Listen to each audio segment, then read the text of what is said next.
तब तब कर निखरेगा जीवन, तब कर बनते देव महान। तप से मिलता जीवन का सुख, तप से मिलता जीवन दान।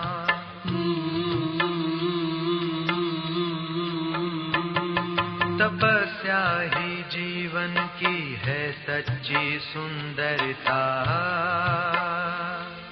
तपस्या ही जीवन की है सच्ची सुंदरता।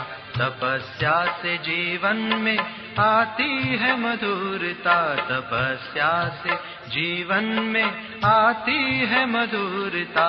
तपस्या ही जीवन की है सच्ची सुंदरता।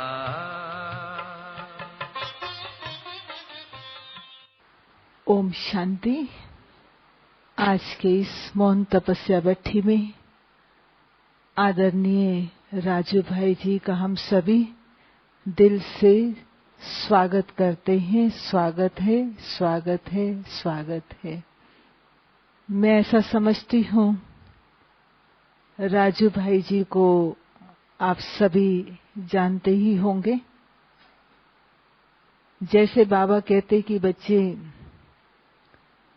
शरीर का आधार भोजन है और हम ब्राह्मण बच्चों का जीवन का आधार, आत्मा का आधार मुरली है। तो आप सबके पास प्यारे बाबा के महावाक्य पहुंचते हैं। बाबा के महावाक्यों को हम बच्चों तक पहुंचाने के निमित्त आप हैं। मैं ऐसा कहूंगी, आप लाखों ब्राह्मणों के दुआओं के पात्र हैं। इसलिए दिल से कितनी हम सब की आपके लिए दुआएं निकलती हैं। जब सेंटर पर अगर मुरली नहीं पहुंचती तो बाबा के साथ साथ आपकी याद हमको जरूर आती कि मुरली क्यों नहीं पहुंच रही है। इसलिए आप बाबा के बहुत समीप रतन हैं। मैं ऐसा विचार कर रही थी कि जब हम बाबा को अपनी कोई भी विशेषता को ईश्वरीय सेवा में समर्पित करते हैं या बाबा के आगे समर्पित करते हैं, तो बाबा हम सबको वरदान देता है।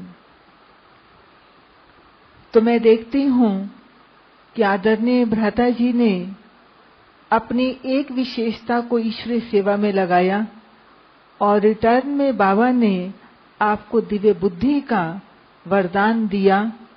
यूं तो बुद्धि का वरदान हम सभी को है, लेकिन आपको दिव्य बुद्धि का इस रूप से वरदान है कि आपके हर समय बुद्धि में ज्ञान रतन टपकते रहते हैं और जो भी आता है आपके सामने आप उनको कभी भी खाली नहीं भेजते हैं।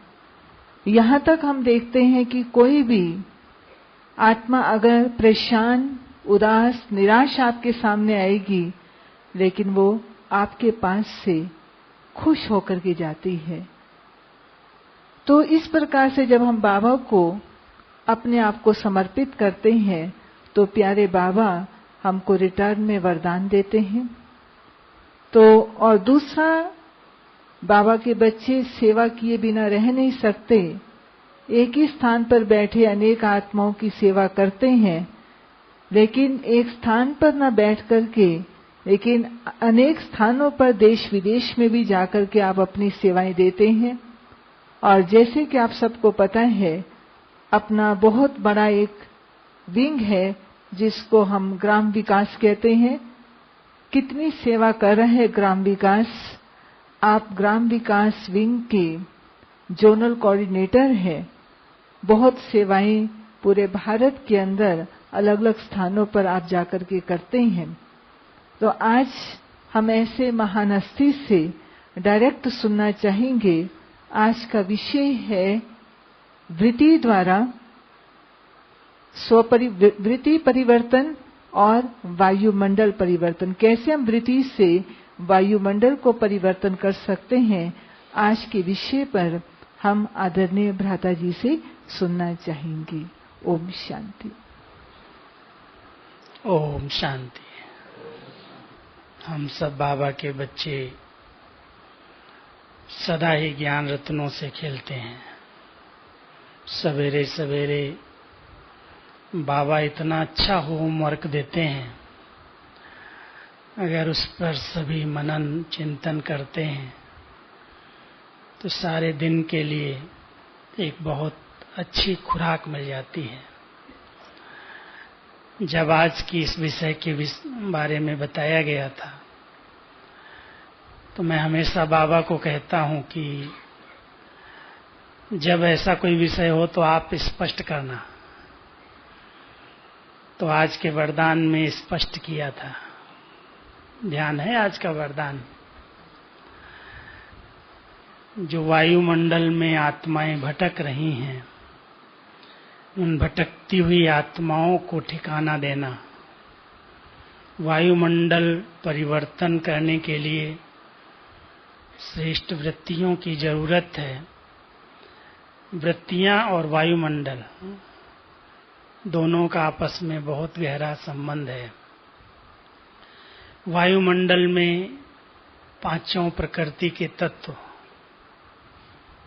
और साथ साथ इतनी आत्माओं की आवाजें, नेगेटिव, पॉजिटिव, उनके संकल्प, उनके वाइब्रेशन, और कई आत्माएं शरीर से भटकती हैं तो कई बिना शरीर के भटक रही हैं। आपको मालूम होगा, जिन्हें थोड़ा सा ये सूक्ष्म दिव्य दृष्टि का या ट्रांस का वरदान मिलता है, उनके अनुभवों में बात कई बार सुनने को मिलती है। एक बार हमारी गुलजार दादी ने ट्रांस मैसेज में जाते संदेश सुनाया था कि ऊपर जाने के पहले कई लेयर्स में आत्माओं की आवाजें आ रही थी। जो भटकती हुई आत्माएं हैं, उनसे जो पवित्र आत्माएं हैं, शुद्ध आत्माएं हैं सब इसी वायुमंडल के अंदर, क्योंकि परम धाम का गेट तो नहीं खुला है, इसलिए कोई आत्मा ऊपर तो नहीं जा सकती। जो भी शरीर छोड़ती है या तो उसको जन्म मिलेगा, और या जन्म नहीं मिलेगा तो अगर शुद्ध आत्माएं हैं, श्रेष्ठ कर्म किए हुए हैं, महान कर्म किए हैं, तो वो कुछ पवित्र सेवा के लिए वो भी हैं इसी वायुमंडल में, लेकिन उससे ऊंचा स्थान है उनका।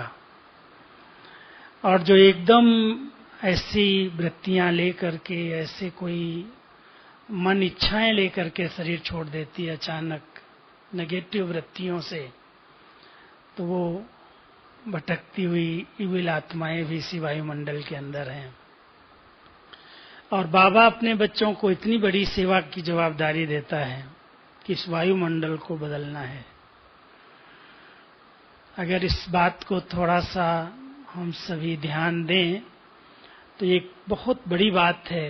सेवाएं तो सभी करते हैं, वाचा सेवा भी करते हैं, मनसा सेवा भी करते हैं, कर्मणा सेवा भी करते हैं, लेकिन एक सूक्ष्म वृत्तियां इतनी शुद्ध और पवित्र बन जाएं, इतनी पॉजिटिव हो जाएं, जो अपने आप इन सब की सेवा हो, वायुमंडल परिवर्तन की सेवा हो।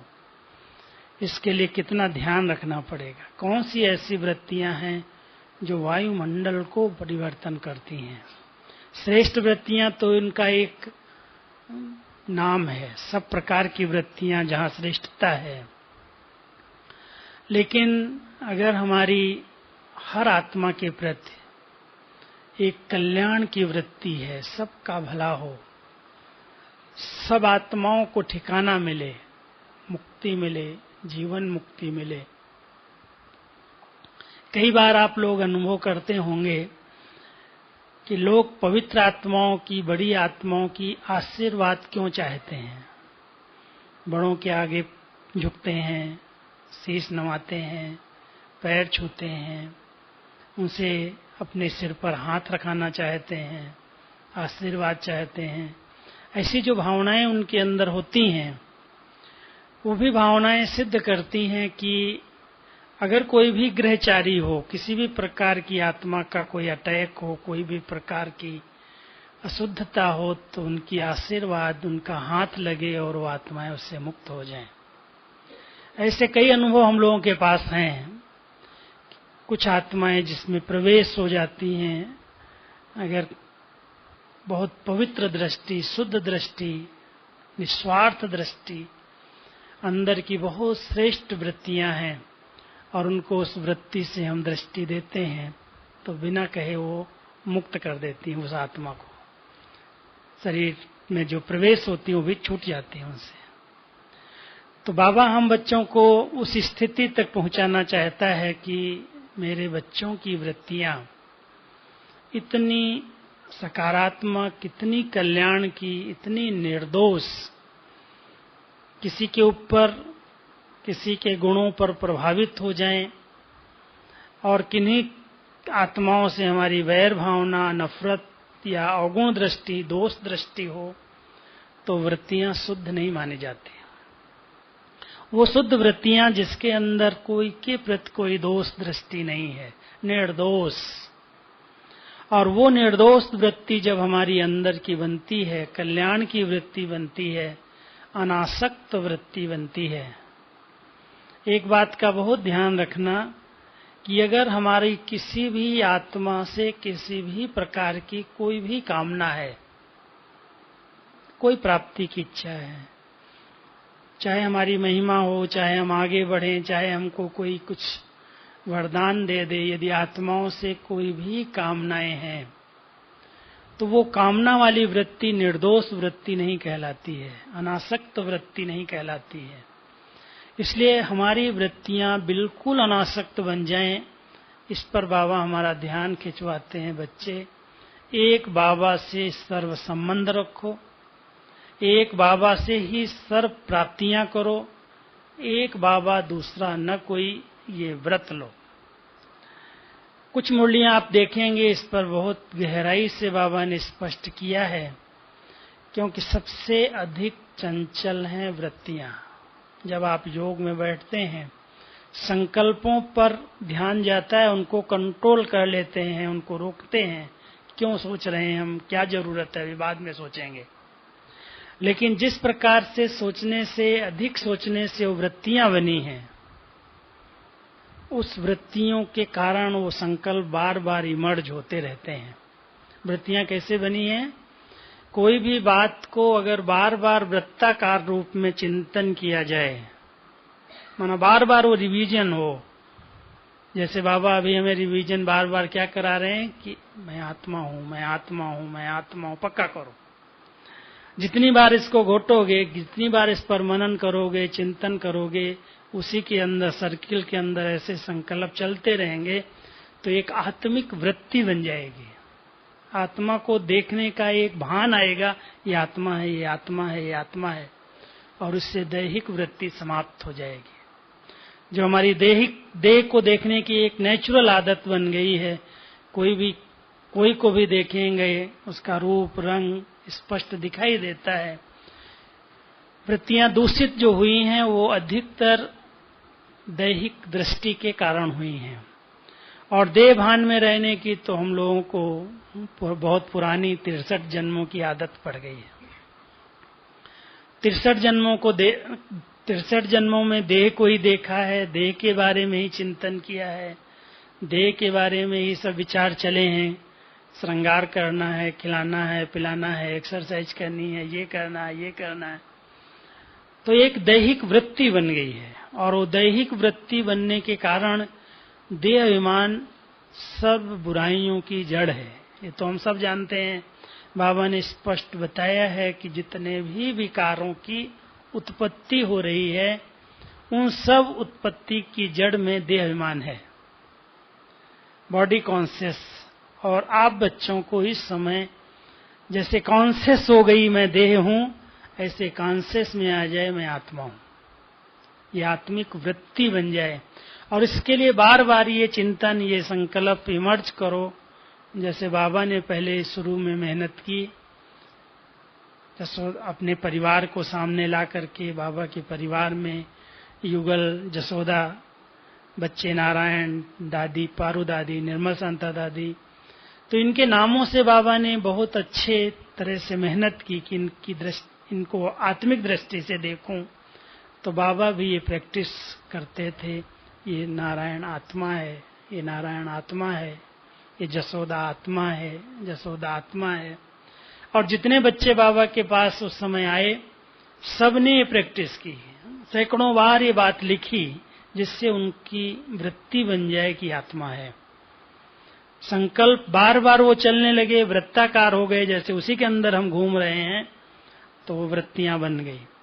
तो वो वृत्तियां जो हमारी बनी हैं, नेगेटिव बन गई, अभी दैहिक बन गई, बार बार देह को देखते हैं, देह पर दृष्टि जाती है, देह का चिंतन चलता है। लेकिन बाबा का बनने के बाद हम सब यही प्रैक्टिस करते हैं, ये आत्मा है, ये आत्मा है, ये आत्मा है, ये आत्मा है। इससे हमारी वृत्तियां बहुत आत्मिक, शुद्ध, पवित्र बन गई। जितनी ये स्मृति रहती आत्मा है, तो देह का भान समाप्त होता जाता है और वृत्तियां हमारी शुद्ध, श्रेष्ठ, पवित्र बनती जाती हैं। जितना हमारी वृत्तियां पवित्र और शुद्ध बनती हैं, उतना हमारा ओरा निर्माण होता है, हमारे विचारों से एक आभा मंडल बनता है।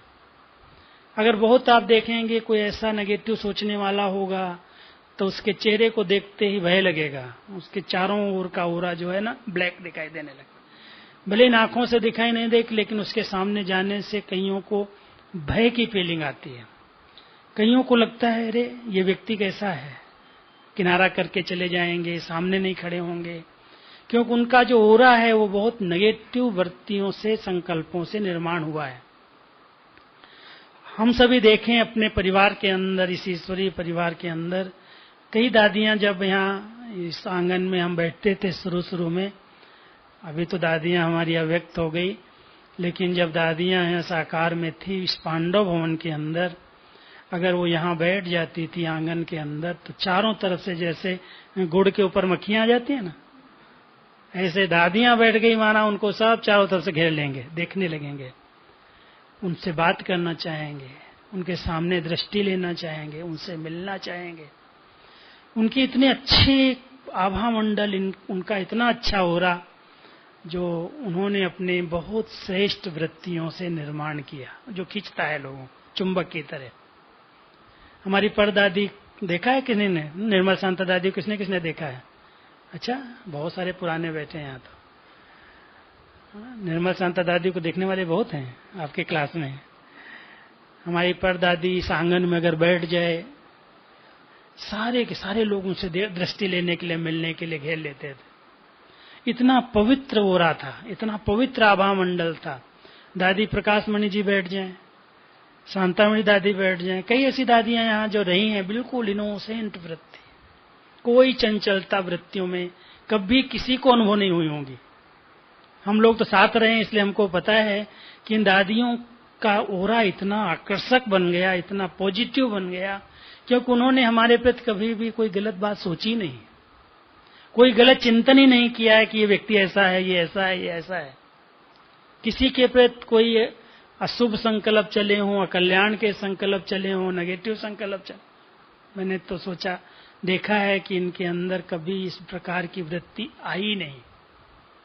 और जैसे बाबा ने पक्का कर दिया कि हर आत्मा श्रेष्ठ है, हर आत्मा महान है, हर आत्मा विशेष है, जो भगवान के बने हैं जरूर उनके अंदर कोई न कोई विशेषताएं हैं, तो इन दादियों ने ये पक्का कर लिया। और इस पक्का करने के कारण कि हर आत्मा की अपनी विशेषता है, भले उनको पता भी है ये गलत करके आया, इसने ऐसा किया, इसने ऐसा किया, लेकिन भगवान के घर में है, भगवान की ने चुना है, भगवान की सेवा पर उपस्थित है, तो उनकी वृत्तियां इतनी पॉजिटिव हैं जो उसके प्रति कभी नहीं सोचती है ये ठीक नहीं है, ये अच्छा है, ये ठीक है। तो वो संकल्प जो है हमारे अच्छे सोचने के, पॉजिटिव सोचने के, गुण ग्राहकता के, हर एक की विशेषता देखने से उससे एक बहुत शुद्ध वृत्ति का निर्माण होता है। और वो वृत्ति जब हमारी बन जाती है तो एक ओरा जो बनता है वो बहुत पवित्र, शुद्ध, लाइट का बन जाता है, हर एक का बनता है। जो आत्मा जितना समय 24 घंटे के अंदर पॉजिटिव थिंकिंग करती है, अच्छे अच्छे विचार करती है, खुशी के, नशे के, बाबा के मिलन के, भाग्य के बहुत सारे विचार हैं, और उन विचारों को हम जितना रिवाइज करते रहते हैं कि हम ये हैं, ये हैं, ये हैं। क्यों बाबा कहता है बच्चे रोज सोमान लो, कोई ना कोई सोमान लेके उस पर मनन करो, चिंतन करो। तो जब उस सोमान के ऊपर हम चिंतन करते हैं, मनन करते हैं, उसी स्मृतियों में रहते हैं, तो हमारा एक बहुत सुंदर एक लाइट का ओरा निर्माण हो जाता है। और जिधर हम चलते हैं हमारे वाइब्रेशन फैलते हैं चारों तरफ से। इस वायुमंडल में अगर कोई नेगेटिव आत्माएं हैं, भटकती हुई आत्माएं हैं, अगर उनको उस ओरे से अच्छी फीलिंग्स आती हैं तो परिवर्तन हो जाते हैं। ये एक बहुत बड़ी सेवा है और इस सेवा को हर एक कर सकता है, लेकिन ध्यान ये रखना कि सदा पॉजिटिव बहुत अच्छे विचारों में रमण करना है। वर्तमान समय जो बाबा का विशेष ध्यान है, हम बच्चों का विशेष ध्यान खिंचवाते हैं, बच्चे तुम्हें अभी व्यर्थ संकल्प नहीं आने चाहिए। विकल्प की गति तो पूरी हो गई, विकल्पों पर जाओ नहीं, लेकिन व्यर्थ भी ना आए। विकारी संकल्पों में घूमने की बजाय अब अच्छे अच्छे शुद्ध पवित्र संकल्पों में रमण करो। और इसके लिए मैं आपको एक बड़ी सरल युक्ति बताता हूं, मैं जो करता हूं, क्योंकि ये इस वायुमंडल में अगर हम जरा भी अलबेले रहेंगे, जरा भी हम ध्यान नहीं देंगे, अटेंशन की कमी होगी, तो इस वायुमंडल के अंदर जो पावरफुल आत्माएं भटक रही हैं, नेगेटिव भी पावरफुल हैं, वो हमारा योग लगने नहीं देंगे। वो अटैक करेंगे, वो परेशान करेंगे, वो बुद्धि को विचलित कर देंगे कि मैं कमजोर हूं, वो शक्तिशाली हैं। बाबा अपने बच्चों को इतना शक्तिशाली बनाना चाहता है कि उसका इतना अच्छा ओरा, इतने अच्छे संकल्प हों, कैसी भी आत्माएं हों, मेरा कुछ नहीं बिगाड़ सकते। इस वायुमंडल में 90% नेगेटिव है इस समय कलयुग के अंदर, 10% ही होगा जो पॉजिटिव होगा। और उस नेगेटिविटी को हमें चेंज करना है, पॉजिटिविटी को चेंज नहीं करना है।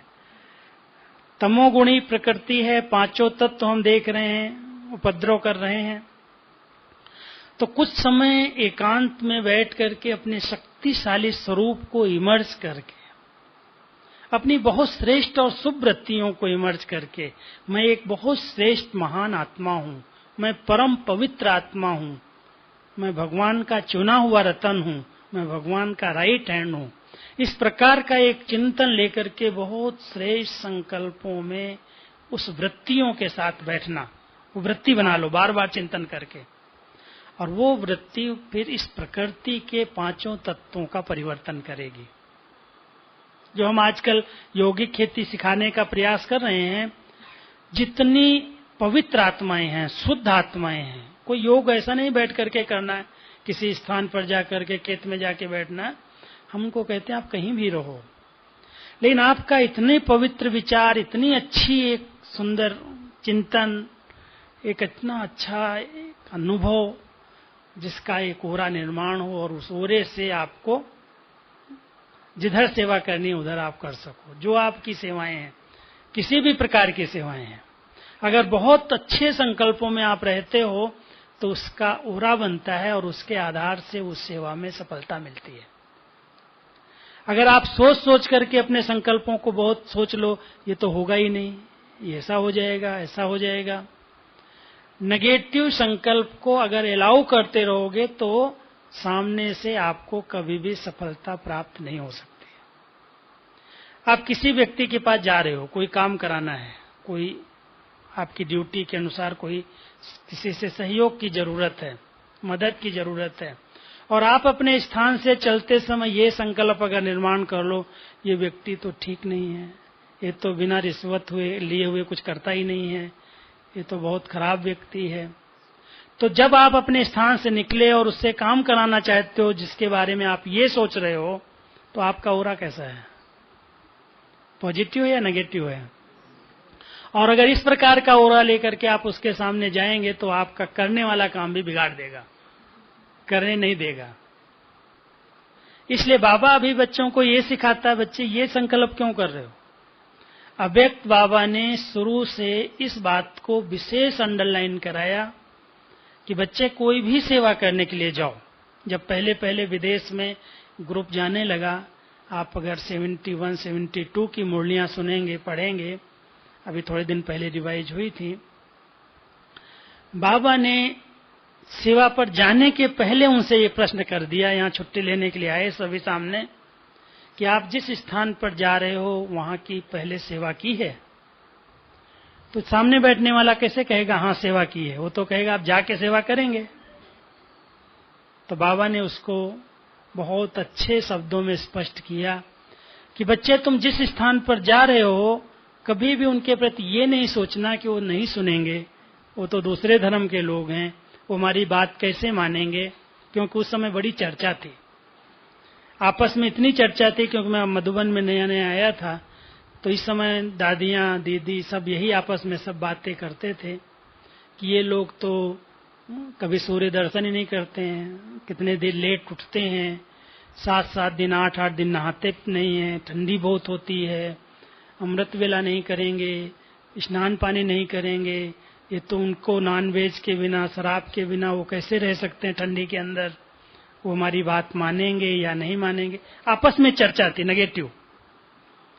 बाबा ने आते ही उस बात को स्टॉप कर दिया कि बच्चे जिधर जाओगे उधर बाबा के बच्चे हैं, जिधर जाओगे उधर आपके मानने वाले लोग हैं, लेकिन बहुत पॉजिटिव संकल्प करके पहले अपने शुद्ध संकल्पों से उस स्थान की सेवा करके आओ, उस स्थान पर अपना ओरा भेजो, यहां बैठ करके अपनी वृत्ति से उस स्थान के वायुमंडल को चेंज करो जहां हम जाने वाले हैं, जहां हम पहुंचने वाले हैं, जहां हमें कोई कार्य करना है, वहां पर शुद्ध संकल्प दो, ये सब सहयोगी बनेंगे। यहां भी बाबा के छिपे हुए लाल हैं, तन मन धन से सहयोगी बनेंगे, ईश्वरीय नियमों का पालन करेंगे, कोई न कोई रतन निकलेंगे, इसलिए बाबा हमें वहां भेज रहा है। कौन सा संकल्प है? ये बहुत पॉजिटिव संकल्प, यही हो रहा है, यही वृत्ति से वायुमंडल परिवर्तन करने की सेवा है, और कोई सेवा नहीं। इस वृत्ति से उस स्थान के वायुमंडल को चेंज करना। तो इस विधि को अगर आप अपने कार्य क्षेत्र के अंदर अपना करके देखो, जिस कार्य क्षेत्र में आप सेवाएं दे रहे हैं, अपने स्थान से निकलने के पूर्व 5-10 मिनट भी एकांत में, जैसे हम लोगों का एक नियम है, हम कहीं भी जाएंगे तो बाबा के कमरे में जाएंगे। ये नियम क्यों बनाया गया? कि बाबा से जैसे शक्ति लेकर के रूह यान करके और वहां पर बाबा को साथी बना करके हम ले जाएं। और कई बार ये टचिंग बाबा ने ऐसी दी है, मैं आपको अनुभव बताऊं कि यहां पर एक बार कोई बहुत बड़ी मीटिंग दिल्ली में रखी गई थी, और यहां दादी ने एकदम छुट्टी लेने के लिए गाड़ी आ गई, उस समय बाहर की गाड़ी आती थी, गाड़ी आई, दादी का सामान पैक हो गया, ऊपर रख दिया गया। और एक नियम था, दादी जी जब भी यहां से छुट्टी लेके जाती थी तो बाबा के कमरे में जाके फिर बाहर आके संदेश सुनाती थी कि मुझे आज बाबा ने ये कहा। वैसे वो ट्रांस में नहीं जाती थी, लेकिन बाबा के इसी कमरे में जाकर के 5-7 मिनट 10 मिनट जितना बैठती थी, और बैठ करके बाहर आके अपना अनुभव सुनाती थी, आज मुझे बाबा ने ये कहा। तो एक दिन गाड़ी में सामान रख गया, बहुत जरूरी मीटिंग में जा रही थी दादी, सबसे छुट्टी ले ली, टोली भी खिला दी, और फिर बाबा के कमरे में गई और जाके बाहर आके कहती हैं कि बाबा कहता है बच्ची नहीं जाना है। अब ये कोई बात माने कैसे? नहीं भाई, ये तो संदेश तो थे ही थे, बाबा के फोटो से कह रही नहीं, बाबा कह रहा नहीं जाना। आई, सामान उतरवा दिया, बाबा कहता नहीं जाना है। अब 10 मिनट पहले सबसे छुट्टी ले चुकी, सामान लोड हो गया, बाहर आके निकलवा कहते उतारो सामान, नहीं जाना। क्या हो गया? बाबा ने मना कर दिया। क्या मना किया? कहती है जब मैं बाबा के कमरे में ऐसे बैठी और बाबा को बोला बाबा इस सेवा के लिए मैं जा रही हूं, तो बाबा की नैनों से मुझे एक लाल झंडी दिखाई दी। लाल झंडी आई सामने कि नहीं बच्ची नहीं जाना, जरूरत नहीं है। इतना सुंदर आभास था दादी को, बिल्कुल फीलिंग्स साकार में जैसे बाबा ने कराई। दादी ने फटाफट अपना प्रोग्राम चेंज कर दिया, और सचमुच 2-3 दिन के बाद पता चला दादी का जाने का वहां कोई मतलब नहीं था, जरूरी नहीं था जाना। तो बाबा अपने बच्चों को हर प्रकार से गाइड करता है, लेकिन इतनी भावनाएं, इतने अच्छे विचार हमारे हों जो बाबा एकदम हमें टच करे, इतना हमारी बुद्धि कैसे चाहिए, क्लीन, क्लियर, कोई भी वृत्ति के अंदर अस्वच्छता नहीं। अगर किसी भी प्रकार के अंदर हमारा कोई मिक्स भाव है तो मिक्स के अंदर बाबा की टचिंग को हम कैच नहीं कर सकते। इसलिए बाबा कहता है इसको बिल्कुल निर्दोष बना दो, बिल्कुल इनोसेंट बना दो। सब इच्छाएं, सब कामनाएं जब समाप्त हों तब ये वृत्तियां इतनी शुद्ध और पवित्र बने जो बाबा की टचिंग आए, और उस टचिंग के साथ साथ आपका ओरा भी सेवा के निमित्त बने। तो वृत्तियों से वायुमंडल, वृत्तियों से सेवा, और इसके लिए हमारा वृत्तियों पर बहुत ध्यान, और उसके लिए प्रैक्टिकल इसको शुद्ध बनाने के लिए अगर आपको कभी समय मिलता है तो इधर उधर की पुस्तकें, इधर उधर की किताबें, इधर उधर का चिंतन करने की बजाय बाबा की मुरलियों का गहराई से अध्ययन करो। एक सबसे बड़ी इंटरेस्ट की बात होनी चाहिए, शौक होना चाहिए कि बाबा के साहित्य को हम अच्छी तरह से स्टडी करें। हमारे जगदीश भाई जी ने बहुत सारी पुस्तकें लिखी और मैं जब भी फ्री होता हूं मैं कोई ना कोई पुस्तक जरूर पढ़ता हूं। ज्ञानामृत तो 2 दिन के अंदर, 3 दिन के अंदर मैं पूरी पढ़ जाता हूं। बहुत सेवाएं होती हैं, लेकिन फिर भी मेरा लक्ष्य रहता है नहीं, यहाँ क्या जा रहा है, क्या भेजा जा रहा है, इसके अंदर कौन सी विशेष बातें हैं। मैं अपने मनन को, अपने चिंतन को अच्छा बनाने के लिए ये अच्छी अच्छी बातें अपने अंदर ग्रहण करूं। और करेक्शन अगर कोई आती है बुद्धि में कि नहीं होना चाहिए, क्यों लिखा गया, तो मैं फटाफट फोन उठा के बता भी देता हूं, ये मुझे लगा कि इसमें कुछ बात होनी चाहिए। जवाबदारी इतनी नहीं है इस बात की, मुझे कोई ड्यूटी नहीं है, लेकिन अपने बड़े अगर हमारे साथ बहुत नजदीक हैं तो हम उनको इशारे में बोल सकते हैं ये बात यहाँ ऐसे लग रही है। तो अगर हम कोई भी चीज का अध्ययन करते हैं, मनन करते हैं, और बाबा ने इतना अच्छा अध्ययन का होमवर्क हम सबको दिया है, इतने अच्छे वरदान हैं, स्लोगन्स हैं, क्लासेज हैं, मुरली है, इतना बड़ा साहित्य का भंडार है।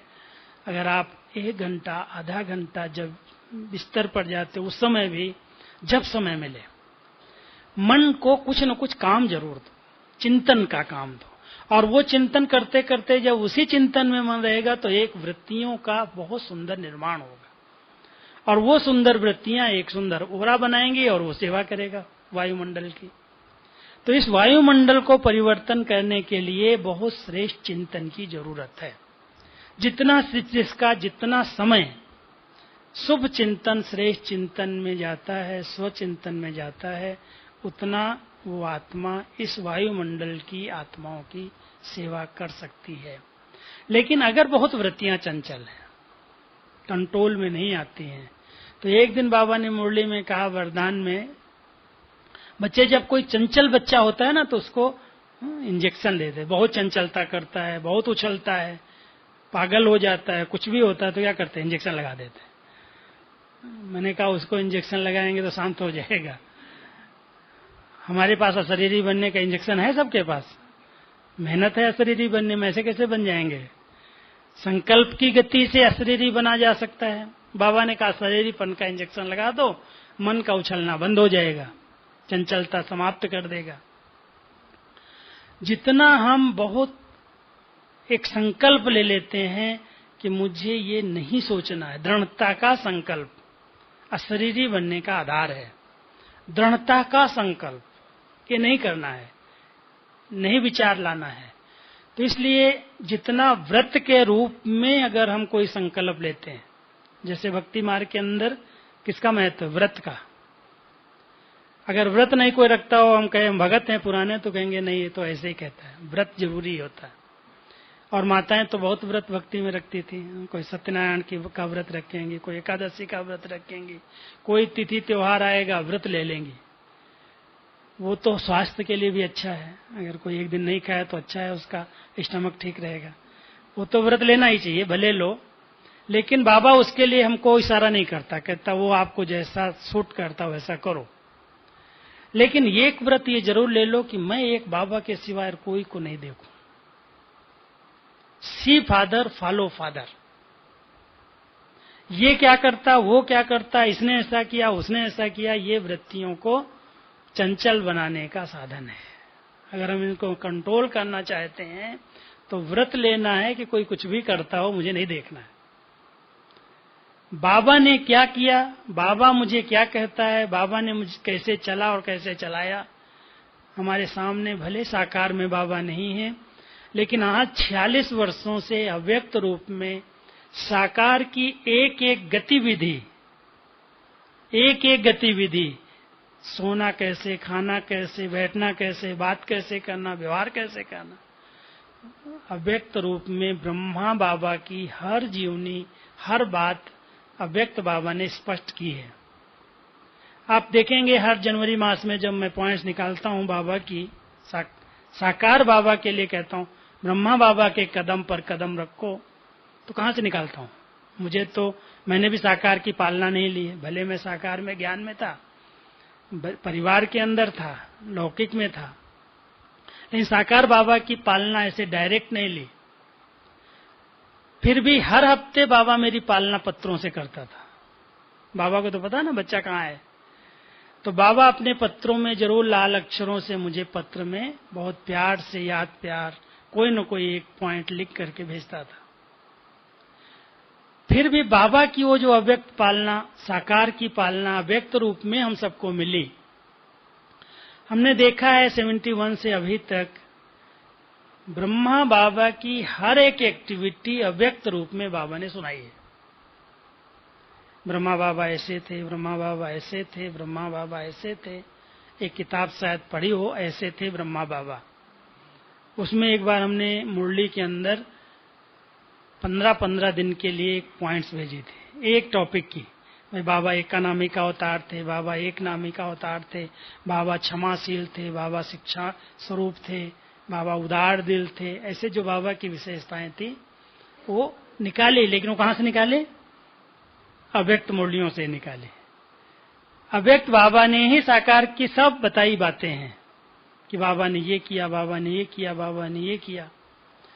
तो जब हम सबको पता है कि ब्रह्मा बाबा इस परिस्थिति में क्या करते, ऐसी कोई घटना घटती तो क्या करते, ऐसा कुछ होता तो क्या करते, अगर इस बात का आपने चिंतन किया हुआ है और आपके आगे उसी प्रकार की परीक्षा आ रही है, क्योंकि आती तो हर एक के आगे हैं, आप सब लौकिक में, कार्य व्यवहार के अंदर, लेकिन बाबा कई बार कहते हैं बच्चे जितनी इसके सामने है उतनी आपके सामने नहीं आती, क्योंकि बाबा के आगे तो और कोई एग्जाम्पल नहीं थे।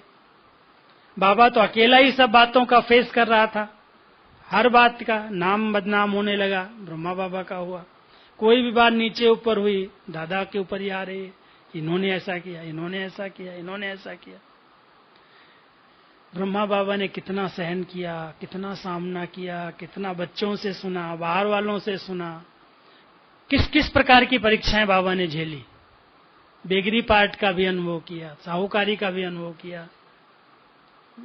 ब्रह्मा बाबा ने सब कुछ सामना करके, पार करके और कर्मातीत स्थिति बना ली। समय से पहले कर्मातीत बन गया। समय तो 100 साल का निश्चित किया था और 100 साल आयु के बाबा के 76 में पूरा हो रहे थे। 1976 में साकार की आयु के 100 साल पूरा हो रहे थे।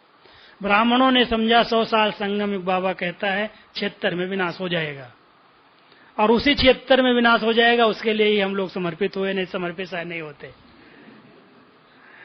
वो हम लोगों को पक्का हो गया था, परिवार वालों को 76 में विनाश हो जाएगा, इसलिए समर्पित करो, फटाफट लग जाओ सेवा में, तन मन धन सब स्वाहा कर दो, क्या जरूरत है पढ़ाई करने की। दादी मुझे बहुत समझाने की कोशिश की, अरे अभी पढ़ लो ना, अभी बहुत छोटे हो। दादी विनाश होने वाला है दादी को हम ये लोग बताते थे, दादी अभी विनाश होना, दादी तेरे विनाश तो होगा लेकिन अभी छोटे हो और पढ़ लो। नहीं दादी, पिताजी कहते विनाश होने वाला, हम क्या करेंगे पढ़ करके। समर्पित हो गए। वो भी एक भाग्य था, वो भी समय था जो बाबा ने समर्पित कराने के लिए कोई न कोई युक्ति रच दी। 76 के पहले ही बाबा 6-7 साल पहले अव्यक्त हो गए। मना इतना तीव्र पुरुषार्थ किया, इतना अच्छा उपराम वृत्ति बना ली, वैराग्य वृत्ति बना ली, निर्दोष वृत्ति बना ली, अच्छा लेख रस स्थिति वाली वृत्ति बना ली, सब चंचलताएं समाप्त हो गई। आप देखो बाबा के उस समय की मुरलियों को, साकार मुरलियों को देखो। 68 में कहा बच्चे गीतों का रस नहीं चाहिए, छोड़ो गीत, गीत भी आवाज में ले आते हैं। बाबा के सामने बच्चे रोज गुड मॉर्निंग करने आते थे। अरे बच्चे क्यों आवाज में आके गुड मॉर्निंग करते हो? बाबा तो सवेरे सवेरे बच्चों के लिए भोजन तैयार कर रहा, तुम डिस्टर्ब करते हो, गुड मॉर्निंग करने की जरूरत नहीं।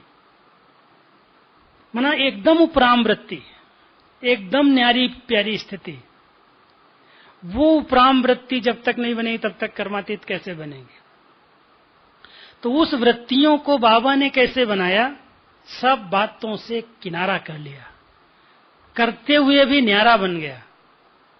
किया सब कुछ, छोड़ा कुछ नहीं। लास्ट दिन भी करीब 40 पत्रों का उत्तर बाबा ने दिया, खुद बैठ करके। 18 जनवरी के दिन दादी और यीशु दादी को साथ में बिठा के बाबा ने सब पत्र सुने और सबका जवाब दिया। मतलब सेवा नहीं छोड़ी, कार्य व्यवहार नहीं छोड़ा, लेकिन स्थिति को बिल्कुल उपराम न्यारा प्यारा बना करके कर्मातीत बन गया। और उस समय भी कैसी कैसी विश्व सेवा कराई और की। अगर बाबा की उस समय की सेवा नहीं होती तो आज इतने बच्चे कैसे पैदा होते? अव्यक्त रूप में फास्ट गति की सेवा शुरू करने के पहले साकार ने वो वृत्तियों से वायुमंडल चेंज किया। कितनी मुरलियों में आता है बच्चे तुम्हारे विदेश में केंद्र खुलेंगे, जगह जगह पर सेवा केंद्र खुल जाएंगे, हर धर्म की आत्माएं आएंगी। ये बाबा की वृत्तियां वो सेवा कर रही थी। हम सभी भी इतना एक विशाल दिल से, विशाल दृष्टि से कि ये विश्व का परिवर्तन होगा, ये सब आत्माओं का कल्याण होगा, ये प्रकृति सतो प्रधान बन जाएगी, पांचों तत्व एकदम सुखदायी हो जाएंगे, ये हमारे शुद्ध संकल्प हैं। इनसे प्रकृति चेंज होगी, इनसे ही विचार, हमारे विचार इस प्रकृति को, इस वायुमंडल को परिवर्तन करेंगे। लेकिन बाबा कई बार कहते, बच्चे एक कहावत है हमारे यहाँ हिंदी में, कहते हैं अकेला चना भार नहीं फोड़ता है।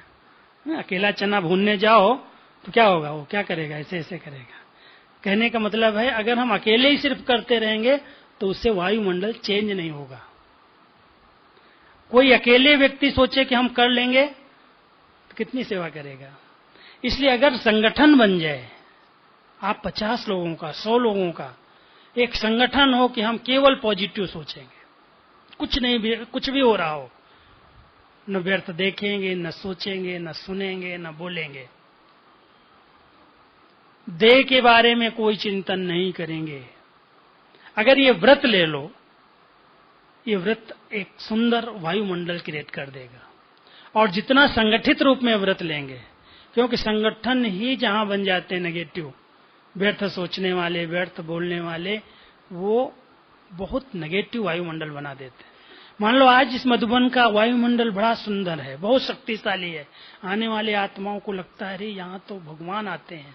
आप देखो नए नए लोग आते हैं, ज्ञान सरोवर में 3 दिन के लिए लोग आए, इतने अच्छे अनुभव सुना के जाते हैं, हमको लगता है पता नहीं क्या इनको मिलता है। कल एक साइंटिस्ट कहता है, वैज्ञानिक, कि यहाँ का वायुमंडल बड़ा श्रेष्ठ, बहुत शक्तिशाली है, ऐसे लगता है कि यहाँ हम बिल्कुल चेंज हो गए, पता नहीं वहां जाएंगे क्या होगा, वहां फिर हम ऐसे हो जाएंगे। रिमाइंड कराते हैं। उसने ये कहा कि आपकी जो बहनें हैं ना, उनको बोलो हमको रोज रिमाइंड कराएं, कुछ न कुछ बताती रहें, ताकि हमारे विचार चेंज न हो जाएं। माना ये वायुमंडल जो इतना शक्तिशाली बना हुआ है, कैसे चेंज हुआ है तो दुनिया के अंदर ही ना, है तो उसी 5 तत्वों के ओरे के अंदर, इसी बाबा मंडल में। लेकिन यहां पर जितनी आत्माएं रही, उन्होंने न वार्तालाप ऐसी की, न ऐसी वृत्तियां रखी। अगर वृत्तियों में नेगेटिव होगी तो भी आपको भारीपन महसूस होगा। अगर वार्तालाप भी ऐसी चल रही होगी तो आप जिधर जाएंगे कोई न कोई आपके कान में कोई उल्टी बात सुना देगा। इसलिए वृत्ति और वार्ता, इन दोनों बातों पर बहुत ध्यान देने की जरूरत है, तब वायुमंडल शक्तिशाली बनेगा, चेंज होगा। किसी सेवा केंद्र का, अपने घर का भी वायुमंडल आप बहुत अच्छा बनाना चाहते हो, उसको चेंज करना चाहते हो, आप 2 जने उस घर में रह रहे हो, अगर दोनों जने बहुत अच्छे पॉजिटिव विचारों का एक कोरा बना दो, कोई नेगेटिव मुझे यहाँ नहीं करना है। बाबा एक बार, एक अव्यक्त बाबा ने एक युगल से मिलते समय कहा कि आप लोग जब सोने जाते हो तो क्या बातें करते हो।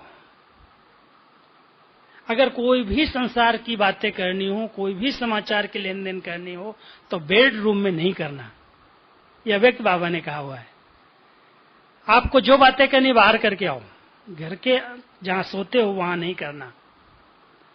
अगर वहां पर आप लोगों ने कोई व्यर्थ बातें की, इधर की उधर की बातें की, तो उस स्थान का वायुमंडल आपके सपनों को, आपकी नींद को बेकार करेगा, योग लगने नहीं देगा। इसलिए उस स्थान के वायुमंडल को तो चेंज करके देखो। विश्व के वायुमंडल को चेंज करने की बाद में बात, उसके लिए तो बहुत बड़ा संगठन चाहिए, बहुत आत्माएं पॉजिटिव चाहिए, 100, 200, 400, जितना बड़ा संगठन। आपके सेंटर पर अगर 50-60 भी बहुत पॉजिटिव सोचने वाले हैं, कभी भी कोई विघ्न नहीं आएगा।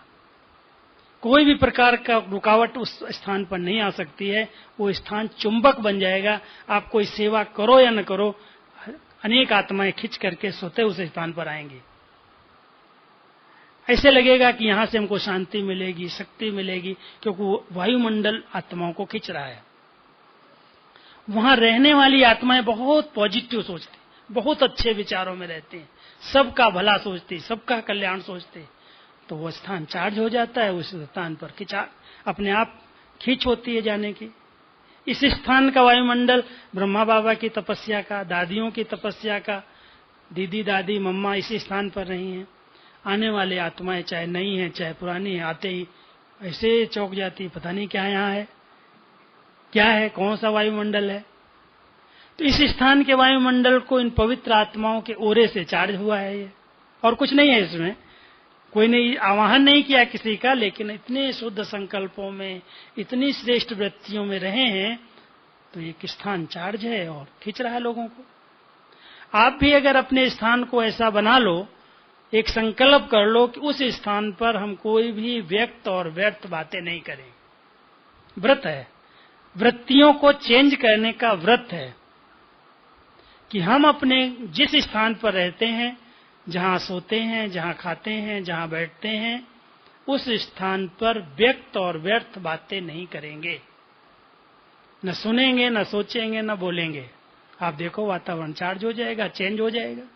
अगर आत्माएं उस स्थान पर कोई आएंगी भी, अटैक भी करना चाहेंगी, कुछ नहीं कर सकती हैं, क्योंकि उनको वो लाइट प्रवेश करने नहीं देगी। वो हो रहा उनको टच होगा, वापस चली जाएंगी। तो इस प्रकार से अपनी वृत्तियों को बहुत शुद्ध और पॉजिटिव बनाओ, अच्छे अच्छे चिंतन से, ज्ञान चिंतन से, शुभ चिंतन से, सबका भला हो, इस प्रकार की वृत्तियों से। और ये वृत्तियां जिसकी रहती है ना, वो वृत्तियों से एकदम उसके ओरे से लोगों को बहुत सुंदर शांति के, शीतलता के, प्यार के, अपनेपन के बहुत सारे अनुभव होते हैं।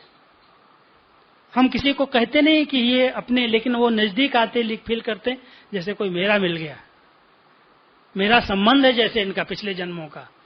वो संबंध कोई आत्माओं को फंसाने वाला नहीं है, लेकिन अपनेपन की, प्यार की अनुभूति कराता है, क्योंकि उसके विचारों में बहुत सकारात्मकता है, बहुत अच्छे अच्छे विचार चलते हैं। तो इसलिए वृत्तियों से वायुमंडल बनाने की हम सबको सेवा करनी जवाबदारी है। और कलयुग के अंदर तो इस समय, अंतिम समय में, जब बाबा कई बार कहते हैं बच्चे अकाले मृत्यु की बाजार गर्म है, कहीं भी अकाले मृत्यु हो रही है, अचानक होती हैं, बड़े बड़े एक्सीडेंट होते हैं, भूकंप आ जाते हैं, हजारों आत्माएं शरीर छोड़ती हैं, कैसी कैसी दशा होती है, कैसे चिंतन में शरीर छूटता है। उस समय प्रभु चिंतन होगा, कोई को अपनी चीजों का चिंतन होगा, कोई को घर का चिंतन होगा, कोई को बच्चों का चिंतन होगा। 1-2 मिनट के अंदर, मान लो आज भूकंप आया, जैसे नेपाल में भूकंप आया, और मैं समझता हूं 5-7 मिनट के अंदर ही 10-12 हजार आत्माएं तो जो गिनती में आई हो तो उसी समय खत्म हो गई। कितने गांव दब गए हैं, कितने स्थान दब गए, अभी खोज भी नहीं रहे, छोड़ दिया। 5 फुट 10 फुट अंदर चले गए। तो जितनी आत्माएं उस समय शरीर छोड़ी हैं, उनको शरीर मिलेगा? वो आत्माएं इसी वायुमंडल में रहेंगी, क्योंकि घर का दरवाजा तो खुला ही नहीं है। अब जब इसी वायुमंडल में है, तो जहां जो हिसाब किताब है, जहां से उनकी इच्छाएं पूरी हो सकेंगी, जो उनकी इच्छाएं, अंतिम इच्छा लेकर के जो आत्मा गई, उस आत्मा को उस स्थान पर पहुंचेगी, वो जाएगी।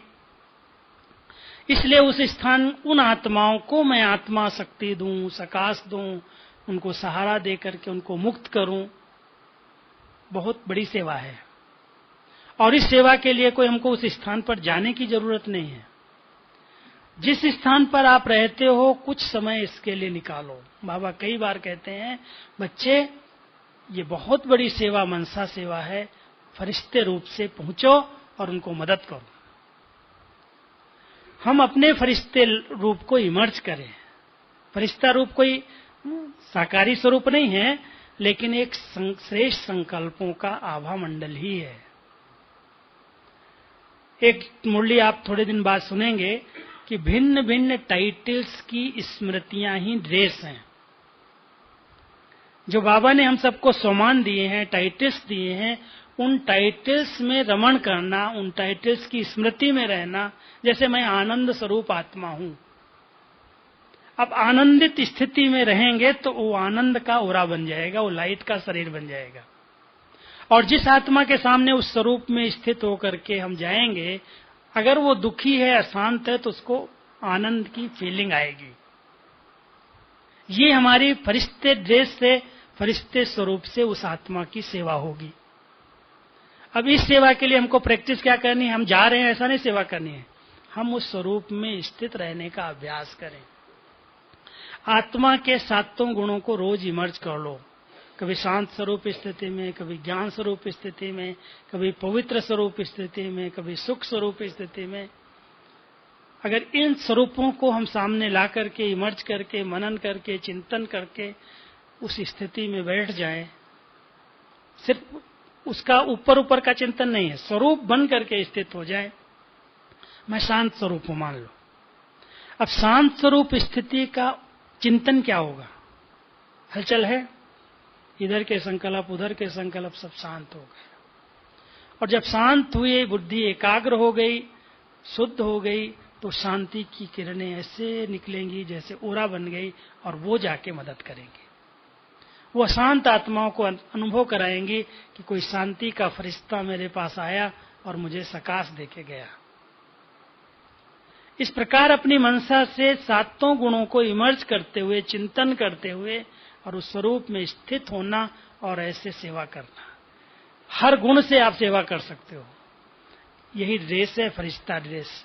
इसलिए समय अनुसार मनसा सेवा को बढ़ाना है। वाचा सेवा का समय बाबा कहते हैं आगे चल करके समाप्त हो जाएगा। वाचा सेवा से बाबा प्रत्यक्ष न हुआ है न होगा। ठीक है, अच्छा संदेश पहुंचा है, सबके अंदर ये आ गया, इनके पास बहुत ऊंचा ज्ञान है, बहुत अच्छी धारणाएं हैं, बहुत अच्छा जीवन है। इससे हमारी वाचा सेवा से सेवाएं हुई हैं। लेकिन जो प्रत्यक्षता होगी, जो जय जयकार होगी, जो हर एक के अंदर से निकलेगा भगवान आ गया है, वो इनको मिल गया, वो तभी होगा जब हम इस मनसा सेवा को और फास्ट करेंगे।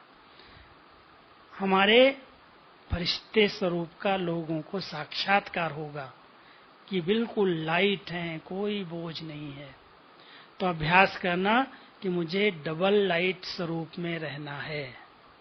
चिंतन का बोझ भी नहीं, कोई भी प्रकार का जवाबदारियों का भी बोझ नहीं, बहुत हल्कापन। सब जवाबदारियां बाबा आप बैठे हो। बड़ा जब घर में होता है तो बच्चे निश्चिंत हो जाते हैं।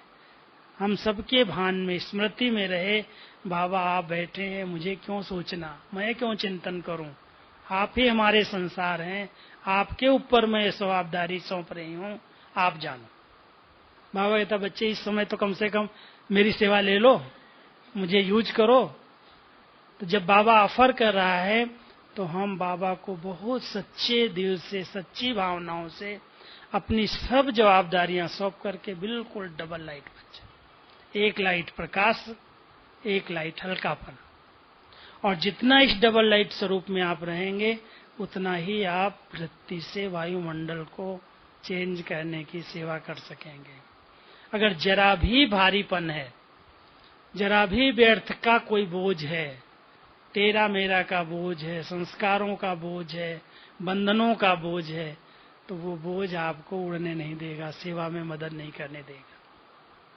इसलिए आप सभी इस भट्टी में क्या संकल्प ले रहे हैं? कम से कम इतना संकल्प ले लो, बाबा ये सब तेरा है, आप इसके जवाबदार हो, मैं तो आपका बच्चा हूं। बच्चा बन जाओ, बिल्कुल लाइट, कोई बोझ नहीं। बच्चे को कोई चिंता होती है क्या?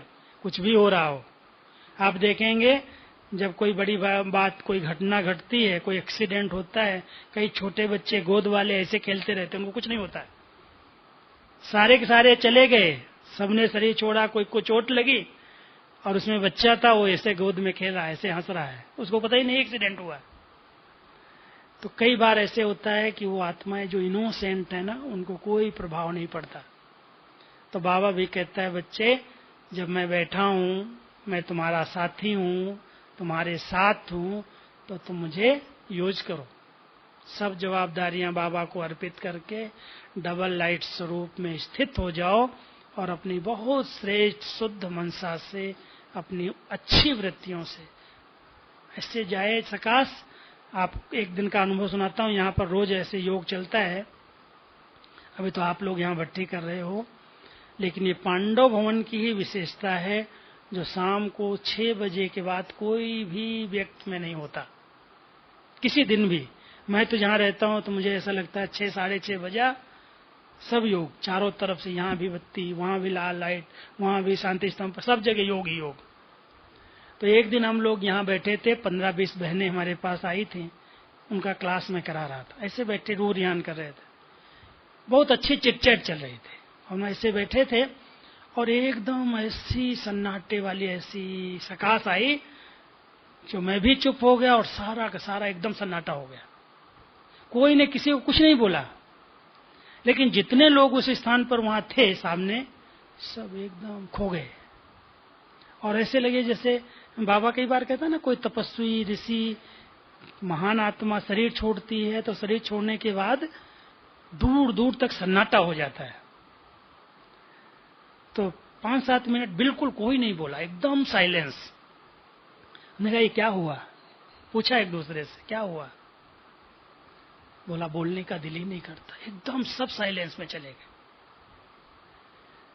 ये जो हमारी साइलेंस की शक्ति है, ये जो हम सभी बैठते हैं संगठित रूप में, जब विचार एक जैसे शांत हो जाते हैं सबके, तो उससे जो लाइट फैलती है, वो जो शक्ति निकलती है, सकाश जिसको बाबा कहता है, वो सन्नाटा पैदा कर देती है। और वो कई मील तक, कई दूर दूर तक, जहां जिसको जरूरत वहां तक पहुंच जाती है। ये है मनसा से वृत्ति और वायुमंडल को चेंज करना। हमारी जो भी वृत्तियां थी, हमारा जो भी वार्तालाप थी, सब साइलेंस हो गए, चुप हो गए। कारण यही था कि यहाँ पर इतनी अच्छी योग की भट्टियां चल रही, चारों तरफ पवित्र आत्माएं तपस्या कर रही हैं। उन पवित्रता की शक्ति से लाइट का जो ओरा बनता है, वही ओरा प्रकृति को, व्यक्तियों को, दुखी अशांत आत्माओं को मदद करता है, परिवर्तन करता है। यही सेवा है। और इस सेवा के लिए हम सबको निमित्त बनना चाहिए।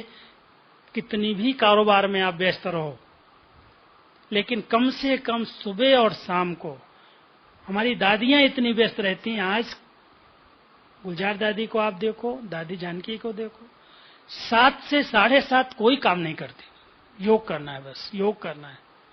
चाहे जितना व्यस्त हो, सब छोड़ करके सब योग में बिठा देते। जब ये विश्व परिवर्तक आत्माएं, दादियां हमारी निमित्त आत्माएं, जिनके ऊपर इतनी जवाबदारियां हैं, उन्होंने संकल्प पक्का कर लिया है कि नमाज शाम का समय मुझे योग करना है, वो मनसा सेवा का सबसे अच्छा समय है। आप सभी अगर अपने अपने कारोबार में भी हो करके उस समय सोचो, ये समय आधा घंटा, कम से कम आधा घंटा, करो तो 1 घंटा, नहीं तो आधा घंटा ये सेवा कर सकते हो। सबको लक्ष्य रखना चाहिए।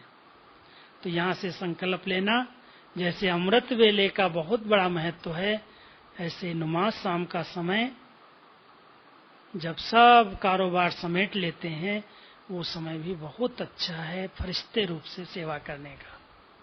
तो ऐसे वृत्तियों से वायुमंडल चेंज होगा और प्रकृति के 5 तत्व सतो प्रधान बनेंगे। ठीक है। हम सबकी सेवा से ही विश्व परिवर्तन होना है। और कोई दूसरा आएगा क्या करने? कौन करेगा? बोलो, हम करेंगे। हैं? करेंगे ना सभी?